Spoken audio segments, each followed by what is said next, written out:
ఎన్పిడిసిఎల్లో మరి మేడేస్ పురస్కరించుకొని శ్రమశక్తి అవార్డులు పొందినటువంటి మరి మా రాష్ట్ర సీనియర్ వర్కింగ్ ప్రెసిడెంట్ నీలం మైలేష్ గారు, మరి మా ఎన్పిడిసిఎల్ అధ్యక్షులు మహేందర్ రెడ్డి గారికి, అదేవిధంగా ఎస్పీడీసీఎల్ అధ్యక్షులు సురేష్ గారికి శ్రమశక్తి అవార్డులు రావడం, దాని సందర్భంగా ఈరోజు ఆత్మీయ అభినందన సన్మాన కార్యక్రమం ఏర్పాటు చేయడం జరిగింది. మరి ప్రజాప్రభుత్వం కాంగ్రెస్ ప్రభుత్వం వచ్చిన తర్వాత మరి ఈరోజు శ్రమశక్తి అవార్డులు ఎలక్ట్రిసిటీ రంగంలో పనిచేస్తున్నటువంటి నాయకులకు మరి ఒకే సంవత్సరం ముగ్గురికి రావడం అనేది చాలా ఆనందదాయకం. మరి గత ప్రభుత్వంలో మరి చాలా కష్టంగా ఉండేది.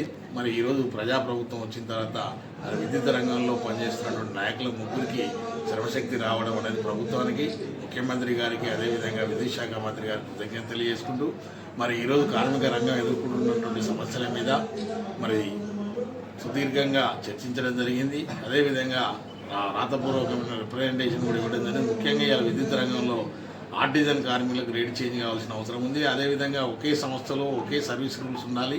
మరి గత ప్రభుత్వం మరి రెగ్యులరైజేషన్ చేసుకుంటూ మరి ఆర్టిజన్ కార్మికులను ఒక అంటరాని కార్మికుల్లాగా చిత్రీకరించి వాళ్ళ యొక్క సర్వీస్ రూల్స్ కానీ వాళ్ళ బేసిక్ పేలు కానీ వేరే రకంగా చిత్రీకరించడం జరిగింది. మరి ఈ ప్రజాప్రభుత్వంలో తప్పకుండా కాంగ్రెస్ ప్రభుత్వంతో డిస్కస్ చేసి మరి వారికి కూడా ఏపీఎస్సీబీ రూల్స్ ఇప్పిస్తే ఈ విద్యుత్ రంగంలో ఉన్నటువంటి రెగ్యులర్ కార్మికుల ప్రయోజనాలన్నీ కూడా వాళ్ళకి కలిగే అవకాశం ఉంది. కాబట్టి తప్పకుండా ప్రయత్నం చేస్తాం. మరి కాంగ్రెస్ ప్రభుత్వంలో అది సాధిస్తే ఆర్టిజన్ కార్మికులందరూ కూడా ఆనందదాయకంగా ఉండడానికి అవకాశం ఉంటుంది.